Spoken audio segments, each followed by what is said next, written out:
Welcome to States Not Feds, YouTube channel dedicated to try to bring attention to public lands and public access issues. And I believe that states are the proper place to handle these issues. This is a issue that's kind of come to my attention, and I'm curious to learn more about it. I'm kind of stumped on what I'm seeing. Some of this isn't making sense, but I figure I'd throw it out here because once again, I believe that within a state, this is the best place to be able to handle issues, and it seems like it's being attempted. So I've been seeing this on the internet circulating around.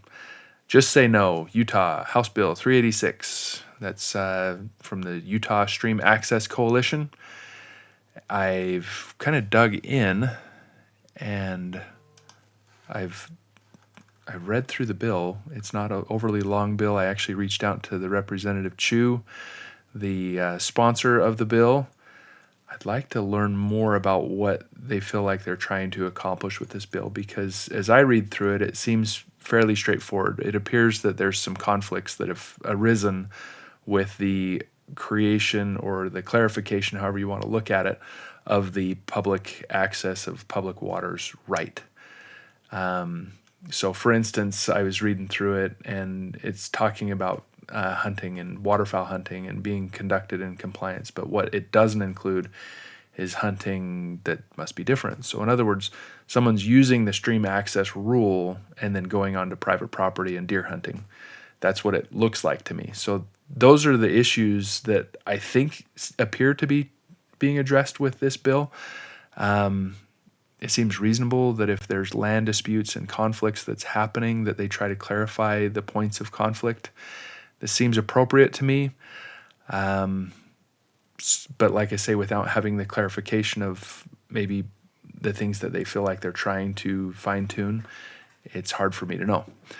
So from those that are opposed to the bill or those that are pro for the bill, the question that I'm curious to find out answers to is, what is the best examples that they're trying to protect or prevent? Like the very best cases, or worst cases in the prevention aspect. But there's three areas that appear to me, there might be more, is the hunting and the fishing and other recreation activities. So in those three areas, what are those things that they're trying to protect and prevent? So the other is, I'd be curious to hear what they feel like the other side's best arguments are. Can we be intellectually honest enough to try to steelman the other person's position? And then what's your reply to those positions in those same areas? It seems to me that in a society, we should be able to come together and have open and honest discussions with each other, recognizing we have competing interests, trying to best protect and preserve one another's interests, even though they may be different, but recognizing instead of just no. Like, let's have a discussion. These things need to be dealt with.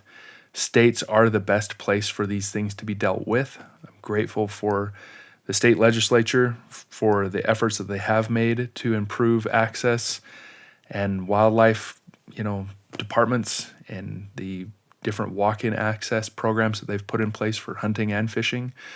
I think that our states are trying, and we should appreciate the efforts, but then also recognizing the competing interests and trying to protect those as well. We need to be reasonable. So that's my thoughts today. Like and subscribe. Share with me your stories. I'm super curious about these types of issues. I think that we need to find ways for the state of Utah specifically, or the West, to gain more control over the usage of its public lands. It's really bad when decisions like this are coming from the federal government, because we have very little opportunity to actually provide input and make change. So thanks for listening. Thanks for watching. Like and subscribe.